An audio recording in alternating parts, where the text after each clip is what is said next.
Ianareo filosy lehibe amin'ny androm-panjakana Isatsikajy. Ianareo mpikambana eo anivon'ny gouvernement. Ianareo olom-boafidy sy olom-boatendry isatokony. Mesdames et messieurs les membres du corps diplomatique, consulaire et représentants des institutions internationales, ianareo général rehetra misolo tena ny manamboninahitra eo anivon'ny foloalinda manerana nosy. Ianareo ray aman-dreny ampanahy sy filoam-piangonana, ary indrindra ianareo fianakavian'ny amiraly Didier Ratsiraka sy ireo namany mpiarady aminy, malagasy avako, namako manerana nosy, tompolahy sy tompovavy.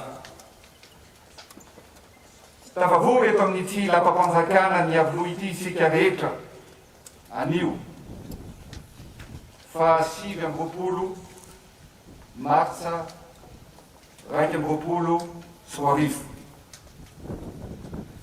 Lapa mijoro sia mizineziny maky ny fitondram-panjakana ary fitaratry ny fiandrianam-pirenena.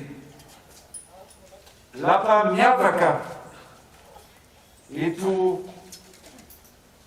avony avony. Tsy misy izay tsy malala ny lapan'ny avoloa ny vahoaka rehetra manerana ny lavaliny nosy. Fa tsara ny manamarika fa lapa najoro natsanga ny filoha Didier Ratsiraka foy n'izy filoam-pirenena ity lapam-panjakana ity. Koa rary misitsiny raha eto izy noa atao veloma farany.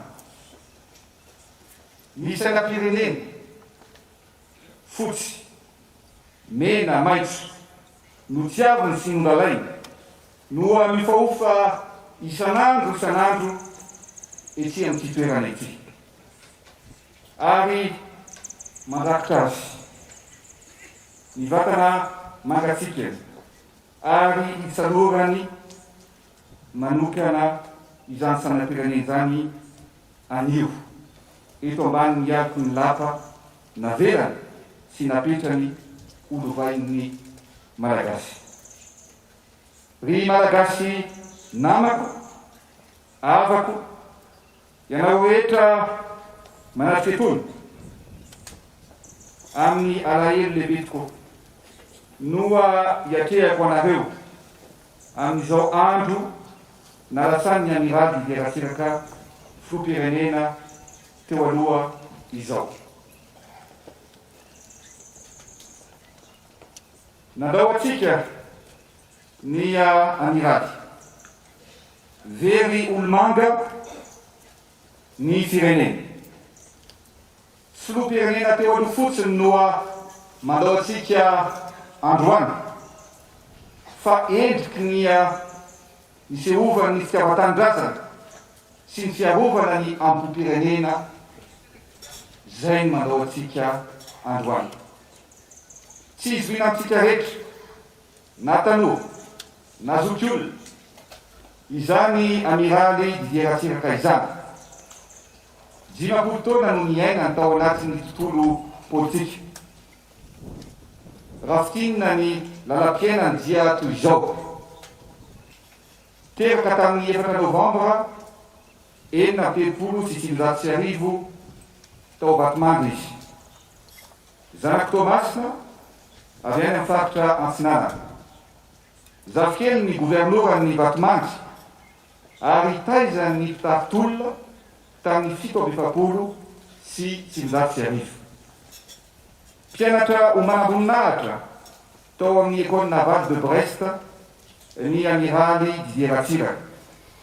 Ary izy no mpianatra faharoa medika indrindra tamin'ny taom-pianarana. Lehilahy Tomady, mpakafy fanatanjahantena toy ny baolina kitra sy ny hazakazaka ary indrindra ireny kilalao an-tsaina ireny. Misy ny rahambahiny tamin'ny fitondran'ny Général Ramanatsoa izy, ary ministra tanora indrindra tamin'izany fotoana izany. Navitrika sy toteny ny lehilahy. Ary fisinana makotrokotroka noa nandraisany malagasy azy raha niverina avy nanavao ny accord de coopération teo amin'ny Madagasikara sy la Frantsa tamin'ny taona 17 sy 1900 izy. Filoha nanorona sy nitatana ny antoko Arema, filohan'ny Repoblika ny Madagasikara, nandritra ny 17 taona, nanomboka tamin'ny taona 5 sy 1900 izy, ka nifototra tamin'ny sosialisme sy ny ady amin'ny tsy vitofy ansaranga noa politika napetrana. Anisan'ny asa lehibe napetrana ny fananganana ireo université enina manerana ireo renivohim-paritany, ny lycée isaky ny district, ny CG tany amin'ny commune, ny EPP tany amin'ny fokotany, sy ny foto-drafitrasa lehibe maro toy ny palais des sports, ny kianjan'ny Mahamasina sy Andrikaleka izay mbola ampiasansika daholo izany foto-drafitrasa rehetra zany ankehitriny. Ny osony ihany koa ny fanapahan-keam-pahefana tamin'ny fametrahana ny volo-bahoaka itsinjaram-pahefana. Manamboninahitra ambony indrindra teo anivon'ny foroalindahy malagasy ny amiraly Didier Ratsiraka, ka izy no antokana amiraly mitondra kintana 5 teo anivon'ny tafika malagasy. Na inona tsy vitokevitra ara-politika, na inona foronana ara-politika dia samy manaiky ny rehetra fa nisy ary maro ny zavatra vitany teto amin'ny firenena. Mpitarika manana vina ny amiraly Didier Ratsiraka, manana foto-kevitra ny jorony ary manana fahasahina teo amin'ny fanatanterahana izany. Izy no nanafaka ny Madagasikara tao anatin'ny zone franc raha mbola mitaky an'izany firenena maro aty Afrika ankehitriny. Izy ihany koa no Afro-pirenena voalohany nasantaky ny famerenana ireo nosy malagasy, ary efa nazahoantsika fanapa-kevitra teny amin'ny firenena-mpikambana izany. Laza tsy avarakely tamiko nefa izy. Laza tamiko fa niady reraka teo ariny ary natsapa tena toy ny azo tokana ihany, ka tsy mba ala ho izy tamin'izany. Tsy mora io fa toy izy io, zay ny asana ny afaka napetrana. Azo lazay fa vitsy na azo isaina amin'ny ratsan-tanana ny mpitarika sy mpitondra tena ty tanindrazana sy manohy tena ho an'ny firenena toa azy. Nanangana ho an'ny firenena izy ary niady ho an'ny tombotsoa Madagasikara hatrany teo anivon'ny sehatra irasa-pirenena, indrindra teo anivon'ny fianakaviam-be ny firenena mpikambana. Nanangana avo ny sopoavina sy maha-malagasy izy koa ny fo-pirenena, ary nanakoako taty amin'ny ranomasimbe Indiana sy ny kontinanta afrikanina mihitsy fa lehilahy maranty-saina sy manam-pahaizana izany filoha malagasy izany. Nisongadiny ny anjara brikinetiny tamin'ny apartheid na ny fanavakavahana molokoditra ny tranga tao Afrika Atsimo.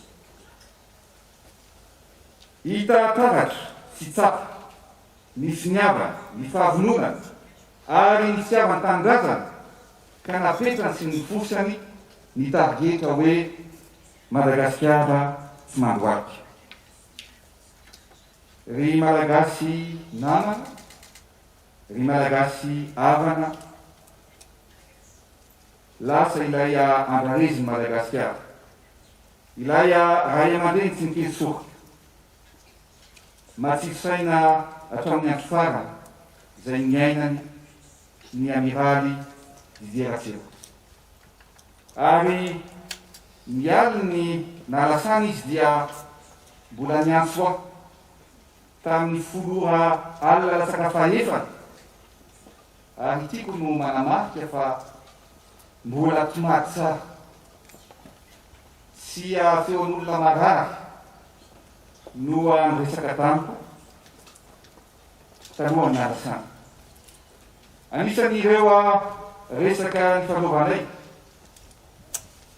ireo tetikasa fampandrosoana mila petraka eto amin'ny firenena, niady amin'ny coronavirus, ny resaka vaksiny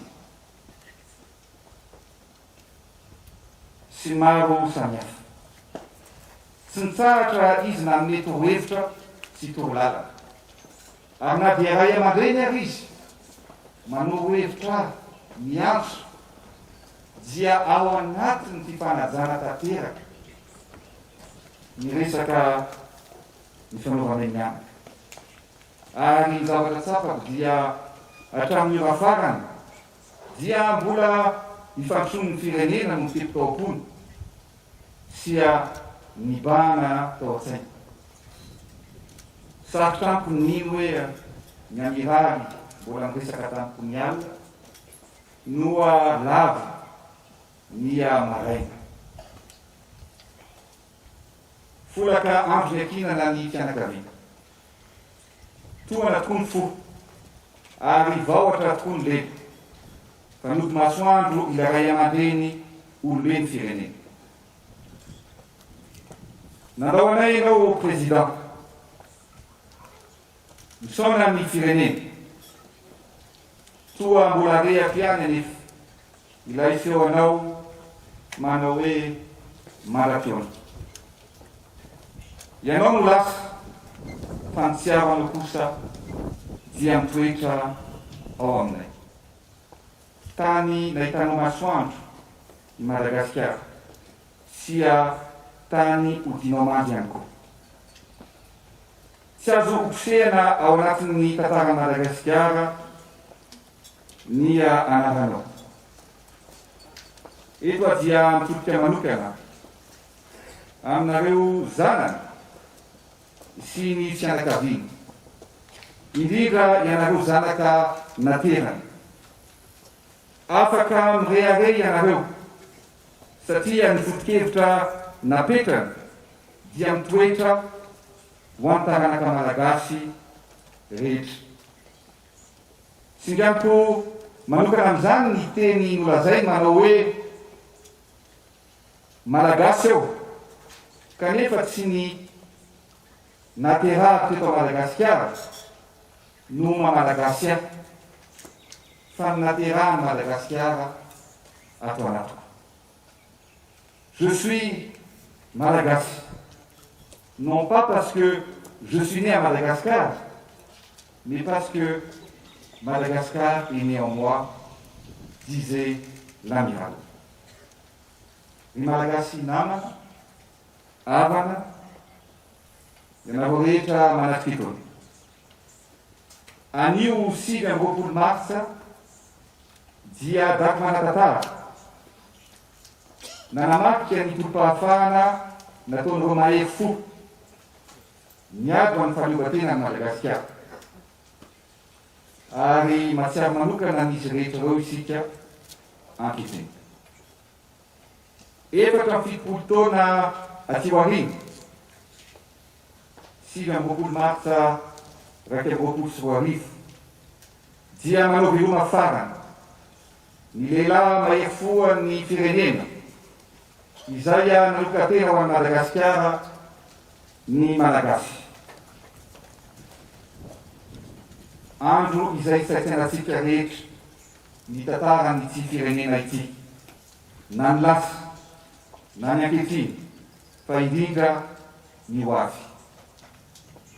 Mandria ampiadanana président Didier Ratsiraka, masina tanindrazana misoratoko la makasitraka tokoavy.